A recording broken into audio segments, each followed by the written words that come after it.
Look closely at the world around you.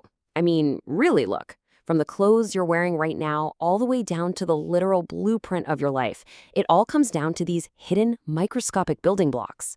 So in today's explainer, we're going to unlock the invisible chains that hold our entire modern world together. We are talking about polymer chemistry. Okay, let's dive right into this. What exactly does a simple, everyday plastic bag have in common with your DNA? At first glance, you'd think absolutely nothing, right? I mean, one's just a flimsy disposable thing you grab at the grocery store, and the other is the incredibly complex genetic code that makes you, well, you. But down at the microscopic level, they actually share this profound structural connection. They are both governed by the exact same branch of science, polymer chemistry. Part 1. The building blocks. So our journey starts with something called a monomer.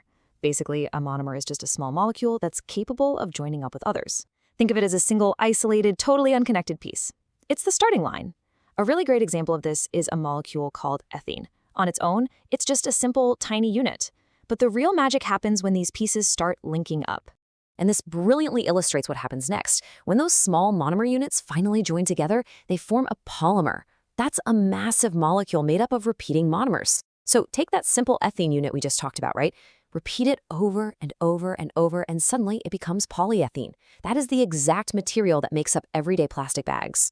And by the way, chemists actually measure the length of this chain using something they call the degree of polymerization. Now, if all these chemical terms feel a little bit abstract, try thinking about it like this.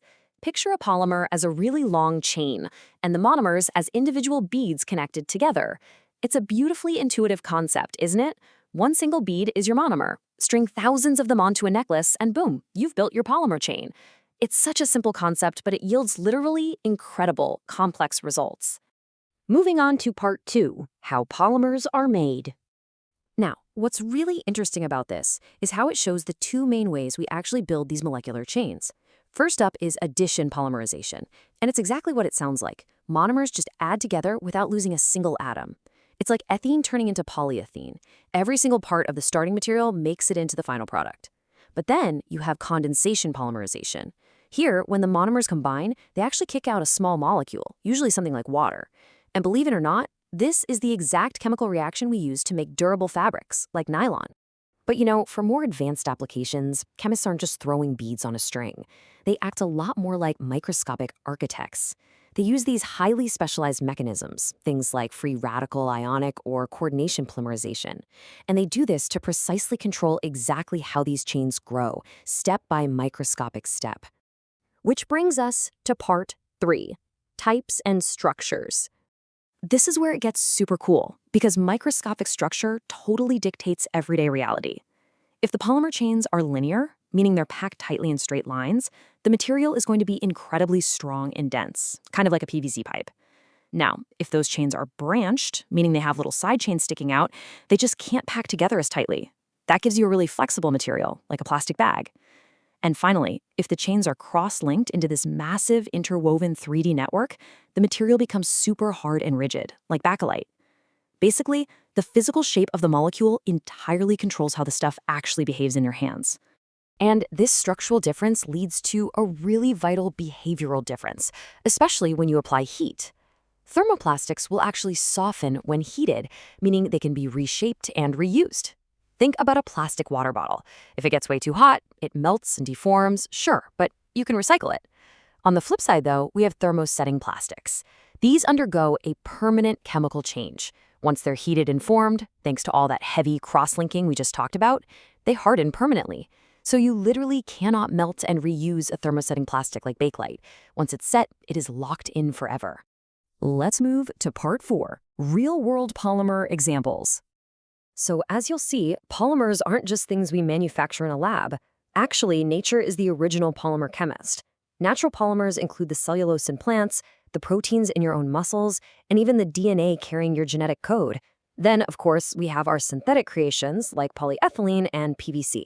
And sitting right there in the middle are semi-synthetic polymers. These are natural polymers that we've chemically modified to suit our needs, like rayon or cellulose acetate.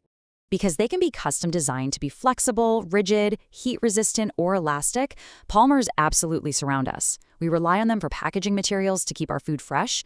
I mean, the clothing you are wearing right this second likely contains nylon or polyester fibers. They're totally essential in the electronics we use every day. They are absolutely critical for life-saving medical devices, and they're even fundamental as construction materials. Our entire modern infrastructure relies heavily on these long, repeating molecular chains. That brings us to part 5, the environmental impact. Now, we really face a stark balancing act here. The advantages of synthetic polymers are just undeniable, right? They're lightweight, remarkably durable, endlessly versatile, and they boast a very low cost of production. They've honestly revolutionized healthcare, transportation, and food security. But because they are so durable, many of them are completely non-biodegradable, and that leads to severe environmental pollution and massive, massive recycling challenges. It really is a true double-edged sword. So the crucial point is this: can we use the science of chemistry to solve the very problems it helped create? We'll enter biodegradable polymers. These are advanced, eco-friendly polymers, like polylactic acid, or PLA for short, and they are engineered specifically to decompose naturally. Instead of sitting around for centuries in a landfill, these chains are designed to be broken down by nature. It offers a really hopeful, tangible potential solution to our global pollution problem.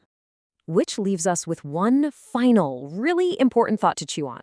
With the continuous rise and development of biodegradable polymers like PLA, can we engineer a future without plastic pollution? I mean, can the exact same scientific principles that gave us indestructible plastics be harnessed to create a fully sustainable world? The answer to that lies in the ongoing, totally fascinating evolution of polymer chemistry. Thank you so much for joining me for this explainer to uncover the invisible chains that hold our world together.